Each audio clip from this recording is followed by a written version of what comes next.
রাসূল করিম সাল্লাল্লাহু আলাইহি ওয়াসাল্লামের যুগে একটা জঘন্যতম সন্ত্রাসের ঘটনা ঘটেছিল। সন্ত্রাসী আসামি দল যখন ধরা পড়ল, তখন আল্লাহ পাক রব্বুল আলামিন এদের শাস্তির বিধান দিয়া সূরা মায়েদার ৩৩ নম্বর আয়াত নাজিল করে। কাজী আয়াতে আল্লাহ কি বিধান দিলেন বুঝার আগে আয়াতের শানে নজুলটা কি, ঘটনাটা ঘটছিল, ঘটনাটা আমরা একটু সংক্ষেপে স্মরণ রাখার চেষ্টা করি। আপনারা হয়তো অনেকে জানেন, আরব দেশগুলির মধ্যে একটা দেশের নাম আছে বাহরাইন। আমাদের বাংলাদেশের অনেকেই বাহরাইনেও চাকরি করে থাকে। আরব দেশগুলির মধ্যে একটা দেশের নাম আছে বাহরাইন। এই বাহরাইন থেকে একদল লোক, এদের বংশের নাম হাদিসে উল্লেখ আছে উরাইনা বংশ। বাহরাইন থেকে উরাইনা বংশের একদল লোক মদিনা শরীফে রাসূল করিম সাল্লাল্লাহু আলাইহি ওয়াসাল্লামের সাথে সাক্ষাৎ করছিল। গিয়া তারা বলছিল যে তারা মুসলমান হওয়ার জন্য গেছে, আল্লাহর রাসূল তাদেরকে কলেমা পড়াইয়া মুসলমান বানাইয়া দিলেন। মুসলমান হওয়ার পরে তারা কইল যে আমাদের একটা পেটের পীড়া আছে। আমরা আঞ্চলিক ভাষায় কই পেট বেমার, বাংলায় কয় পেটের পীড়া, পেটের অসুখ। আমাদের জটিল একটা পেটের পীড়া আছে যা কোনো চিকিৎসায় সারে না। আপনার কাছে যদি এর কোনো ব্যবস্থা থাকে তাহলে দয়া করে আমাদেরকে ব্যবস্থা দিন। বাহরাইন থেকে আগত লোকেরা কলেমা ফিরে মুসলমান হইল আর নিজের রোগের কথা রসুলের কাছে কইল। আল্লাহ রসুল বললেন, তোমরা মদিনা শহরের বাইরে মরুভূমিতে আমার রাখাল উটের রাখালি করে, ওই রাখালের সাথে গিয়া তোমরা থাকো মরুভূমিতে খোলা বাতাসে, আর তোমরাও রাখালদের সাথে উটের রাখালি করো, আর তোমরা নিয়মিতভাবে প্রতিদিন উটের দুধ এবং উটের পেশাব পান করো। এখানে একটা প্রশ্ন জাগতে পারে যে দুধ পান করা তো হালাল, ঠিক আছে, কিন্তু রাসূল এদেরকে পেশাব পান করার কথা বললেন। পেশাব পান করা তো আমরা জানি হারাম। এই ব্যাপারে শরীয়তের বিধান হলো, কোন রোগীর ব্যাপারে যদি সাব্যস্ত হয় যে কোনো একটা হারাম জিনিস ব্যবহার করা ছাড়া তার আর কোনো চিকিৎসা নাই, এমতাবস্থায় কোনো বিজ্ঞ চিকিৎসক এবং ধার্মিক যদি তারে বলেন যে এই হারাম জিনিস ব্যবহার করা ছাড়া তোমার এই রোগের আর কোনো চিকিৎসা নাই, তখন ওই রোগীটা ঔষধ হিসাবে ওই হারাম জিনিসটা ব্যবহার করতে পারে। এই জন্য রসুল তাদেরকে বলে দিলেন, তোমরা রাখালের সাথে থাকো, উটের রাখালি করো এবং নিয়মিত প্রতিদিন উটের দুধও পান করো, উটের পেশাবও পান করো। রাসূলের কথা মতো ওই লোকেরা গেল রাখালের কাছে, রাতে দিনে মরুভূমিতে রাখালের কাছেই থাকে, উটের রাখালি করে এবং প্রতিদিন উটের দুধও পান করে, উটের পেশাবও পান করে। এইভাবে কিছুদিন যাওয়ার পরে তাদের পেটের রোগ ভালো হয়ে গেল, তাদের পেটের অসুখ ভালো হয়ে গেল। তাহলে রাসূল করিম সাল্লাল্লাহু আলাইহি ওয়াসাল্লাম তাদেরকে বেঠিক চিকিৎসা দিছিলেন না সঠিক চিকিৎসা? হ্যাঁ, সঠিক চিকিৎসা। বিভিন্ন হাদিসে উল্লেখ আছে আল্লাহর রাসূল সাল্লাল্লাহু আলাইহি ওয়াসাল্লাম জগৎশ্রেষ্ঠ চিকিৎসা ব্যবস্থা প্রদান করতেন। রাসূলের চিকিৎসা ব্যবস্থা যে গ্রহণ করত সে সুস্থ হইয়া যেত, তার চিকিৎসা পুরাপুরি হইয়া যেত। রাসূলের চিকিৎসা মতো এরা সুস্থ হওয়ার পরে এরা কতগুলি অপরাধী কর্মকাণ্ড করল। সর্বপ্রথম যে অপরাধী কর্মকাণ্ড করল সেটা হলো ইসলাম ধর্ম ত্যাগ করে তারা মুরতাদ হইয়া গেল। যারা আগে মুসলমান ছিল পরে ইসলাম ধর্ম ত্যাগ করে এদেরকে কোরআনের ভাষায় মুরতাদ বলা হয়। এমর্মে আল্লাহ কোরআনের এক আয়াতে বলেন, ওয়ামান ইয়ারতাদিদ মিনকুম আন দীনিহি ফায়ামুত ওয়া হুয়া কাফিরুন ফাউলাইকা হাবিতাত আমালুহুম ফিদ দুনিয়া ওয়াল আখিরাহ। এর অর্থ হলো, আল্লাহ বলেন, হে মুমিন মুসলমানেরা, তোমাদের মধ্য থেকে যদি কেউ মুরতাদ হইয়া যায় তাহলে তার আগের সমস্ত নেক আমল ধ্বংস হইয়া যায়। কোনো মুমিন মুসলমান মুরতাদ হইলে পরে আগের নেক আমলের সওয়াব তার আমল নামায় থাকে না, সব ধ্বংস হইয়া যায়। তো বাহরাইন থেকে আগত এই উরাইনা বংশের লোকেরা রসুলের ব্যবস্থায় সুস্থ হওয়ার পরে বেশ কতগুলি অপরাধী কর্মকাণ্ড করল। এর মধ্যে 1 নম্বর অপরাধ করলো, তারা ইসলাম ধর্ম ত্যাগ করে আবার মুরতাদ হইয়া গেল। 2 নম্বর, রাসুলের রাখালের 4টা হাত পা কেটে ফেলাই দিল। বলেন তো, একটা মানুষের হাত পা 4টা কেটে ফেলাইয়া দিলে পরে এই মানুষটার কি আর চলার কোনো ক্ষমতা থাকে? আর চলারও কোনো ক্ষমতা থাকে না, ধরারও কোনো ক্ষমতা থাকে। এই অবস্থায় 4টা হাত পা কাটতে ফালাইয়া এরপরে খেজুরের কাটা দিয়া তার ওই রাখালের চুকে খুসাইয়া তারে হত্যা করল। স্বাভাবিকভাবে হত্যা করলো না নির্মমভাবে হত্যা করলো? নির্মমভাবে হত্যা করল। 3 নম্বর অপরাধ করল, রাসুলের রাখালকে হত্যা করে তারা উটের পাল নিয়া, উটের পালকে ছিনাইয়া নিয়া তারা দেশের দিকে রওনা হয়ে গেল। উটের পাল লইয়া বাঁধল। এই খবরটা শহরের ভিতরে রসুলের কাছে যখন পৌঁছল যে বাহরাইন থেকে আগত নূতন মুসলমানের দলেরা মুরতাদ হইয়া আপনার রাখালকে নির্মমভাবে হত্যা করিয়া উটের পাল নিয়ে তারা দেশের দিকে পলায়ন করছে, তখন রসুল করিম সাল্লাল্লাহু আলাইহি ওয়াসাল্লাম একদল ঘুড়সওয়ার সাহাবায়ে কেরাম পাঠাইলেন। একদল সাহাবাকে গুড়ার পিঠে সোয়ার করাইয়া পাঠাইলেন, এদেরকে গ্রেফতার করে নিয়ে আসো। এরা তো যাইতেছে উট নিয়া, উটের গতি গুড়ার মতো না, গুড়ার চলার গতি অনেক বেশি। উটের চলার গতির চেয়ে গুড়ার চলার গতি অনেক বেশি। এই ডাকাত দল যেহেতু উট নিয়ে যাইতেছিল উটের গতিতে, আর রাসূল যে সাহাবায়ে কেরাম পাঠাইলেন এদেরকে ধৈর্য আনবার লাগি, এরা গেলেন গুড়ার পিঠে সোয়ার হইয়া। সাহাবায়ে কেরাম গিয়া তাদের সবাইকে গ্রেফতার করিয়া উটের পাল সহ মানুষের কাফেলা সহ রসুলের দরবারে হাজির করে দিল। এই সন্ত্রাসীদেরকে কি শাস্তি দেওয়ার বিধান আল্লাহ কোরআনে দিয়েছেন ওইটা বলার জন্য আয়াতটা পড়ছিলাম। যখন সাহাবায়ে কেরাম বাহরাইন থেকে আগত সন্ত্রাসী দলকে গ্রেফতার করে রসুলের আদালতে হাজির করলেন, সন্ত্রাসীদের কি বিচার করবেন? এর আগে আদালতে, রসুলের প্রতিষ্ঠিত রাষ্ট্রের আদালতে কোনো সন্ত্রাসী দল ই পর্যন্ত ধরা খাইছে না। এই সর্বপ্রথম সন্ত্রাসী দল ধরা খাইছে।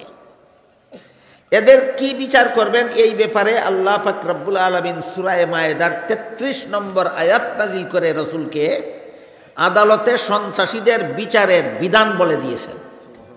বলেন, কোরআনে সন্ত্রাসীদের বিচারের বিধান আসেনি? কোন সূরার কত নম্বর আয়াতে?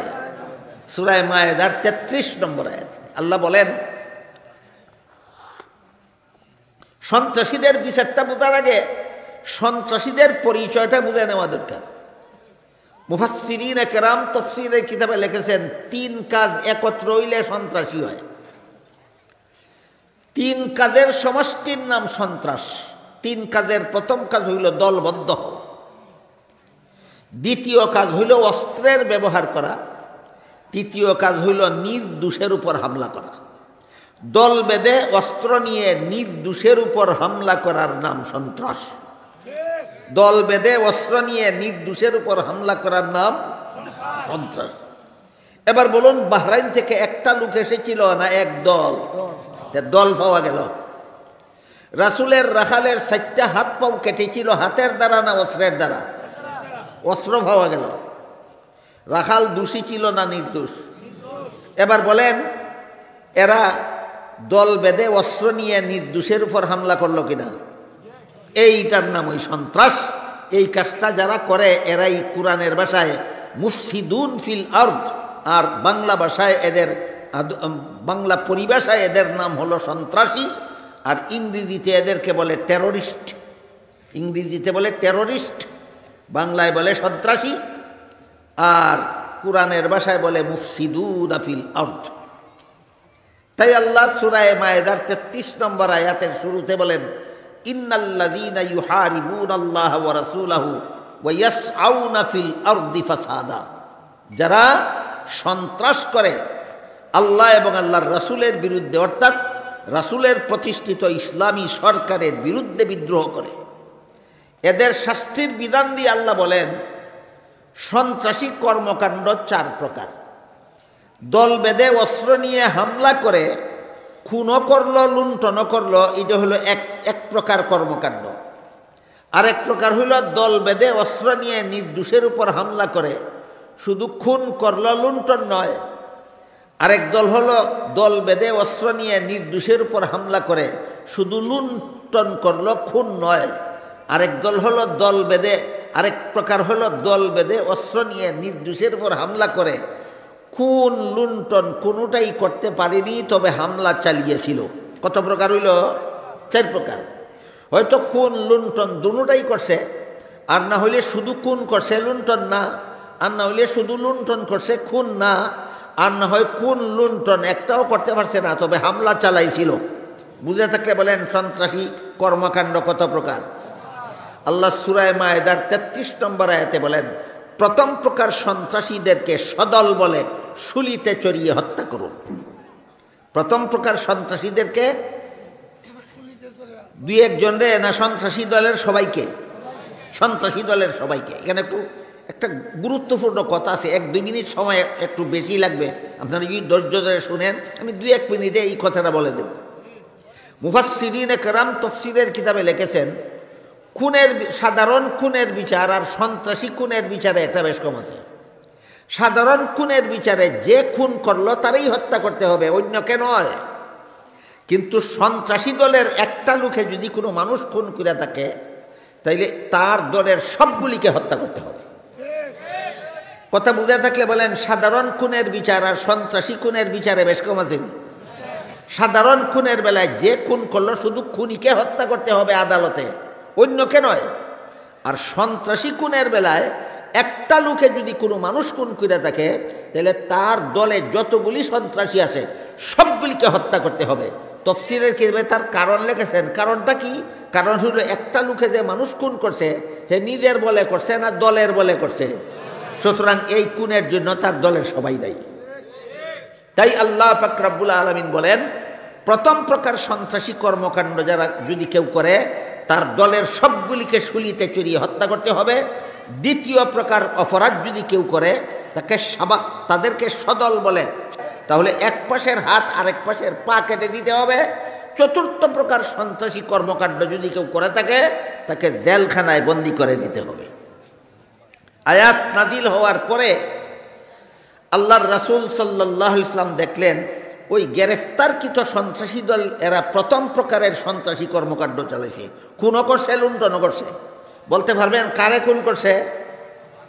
রাসূলের রাখালকে খুন করছে। কি লুণ্ঠন করছে? উটের পাল লুণ্ঠন করছে। তাহলে এরা প্রথম প্রকার সন্ত্রাসী। রাসূল করিম সাল্লাল্লাহু আলাইহি ওয়াসাল্লাম তাদেরকে শুলিতে চড়িয়ে হত্যা করেছেন। রাসূল করিম সাল্লাল্লাহু আলাইহি ওয়াসাল্লাম তাদেরকে কিভাবে হত্যা করেছেন? শুলিতে চড়িয়ে হত্যা করেছেন। ঘটনা বুঝে থাকলে এবার বলেন তো, এই যে ইসকনের লোকেরা একজন মুসলমান আইনজীবীকে হত্যা করলো, ইসকনের লোকেরা সন্ত্রাসী কিনা? বলেন কত কত জিনিস একত্র হইলে সন্ত্রাস হয়। দল বান্ধা, অস্ত্র নেওয়া, নির্দোষীকে হামলা করা। ইসকন একটা দলের নাম। এরা অস্ত্র ছাড়া লোকটারে হত্যা করছে না অস্ত্রের দ্বারা? লোকটা দোষী ছিল না নির্দোষ? সুতরাং কোনো সন্দেহ নাই এই উগ্র হিন্দুদের সংগঠন ইসকন বাংলাদেশের একটা বিস্ফোরা, এটা একটা সন্ত্রাসী দলের নাম।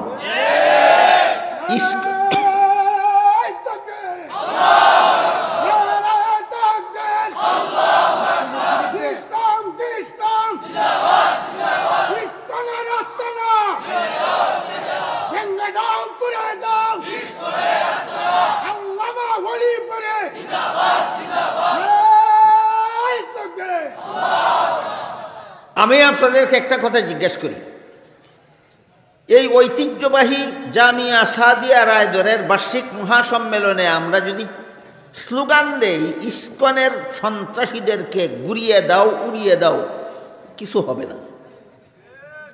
সরকারের টনক নড়বে দূরের কথা, সরকারের কানেও হুঁকবে না। এই জন্য আমরা হবিগঞ্জ ইসলামী সংগ্রাম পরিষদের পক্ষ থেকে সিদ্ধান্ত নিয়েছি, আগামী সোমবার সকাল 10টায় নিউ ফিল্ডে একত্র হব হবিগঞ্জের সমস্ত শান্তিপ্রিয় জনগণ। সেখান থেকে হবিগঞ্জ শহরে আমরা মিছিল করব। সেই মিছিলের পক্ষ থেকে প্রশাসনকে স্মারকলিপি দেব। স্মারকলিপিতে 1 নম্বরে উল্লেখ থাকবে, এই সন্ত্রাসী দলের নেতা দেশদ্রোহী, রাষ্ট্রদ্রোহী এই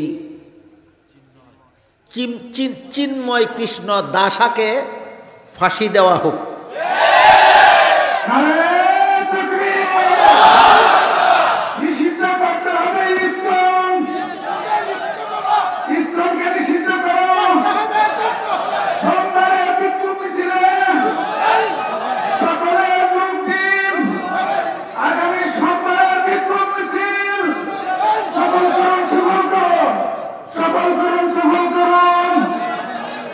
আমি সংগ্রাম পরিষদের একজন নগণ্য দায়িত্বশীল হিসাবে হবিগঞ্জের সর্বস্তরের শান্তিপ্রিয় নাগরিকদেরকে হবিগঞ্জের সোমবারের এই বিক্ষোভ মিছিলে যোগদান করার জন্য দাওয়াত দিচ্ছি। আপনারা শুধু যাবেন তাই নয়, আপনাদের সকলের পাড়া প্রতিবেশী, বন্ধুবান্ধব, আত্মীয় স্বজনকে নিয়ে সোমবার সকাল 10টায় নিউ ফিল্ডে যাবেন। সেখান থেকে আমরা স্মারকলিপি দিব প্রশাসকের কাছে। বিশেষভাবে স্মারকলিপিতে 3টা দাবি উল্লেখ থাকবে। 1 নম্বর, এই সন্ত্রাসী নেতা দাসাকে ফাঁসি দেওয়া হোক। 2 নম্বর, সন্ত্রাসী দল ইসকনকে সরকারিভাবে নিষিদ্ধ ঘোষণা করা হোক। 3 নম্বর, এই দাসারে গ্রেফতার করার কারণে ভারতে বাংলাদেশ সরকারকে নোটিশ দিছে বাংলাদেশের হিন্দুদের নিরাপত্তার জন্য।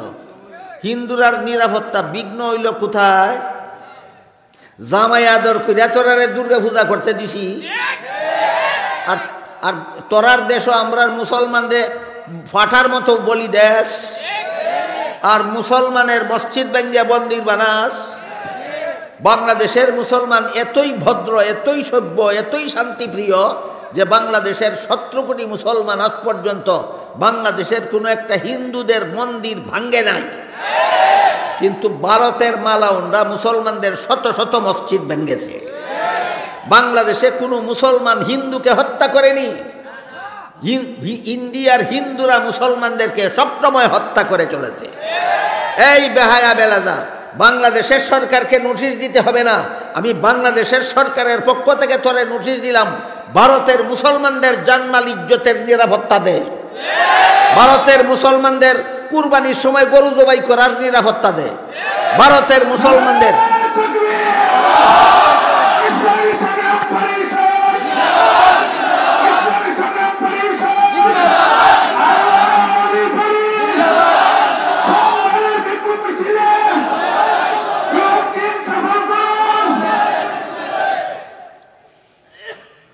কথাটা একটু ঠান্ডা মাথায় আমাদের বুঝতে হবে।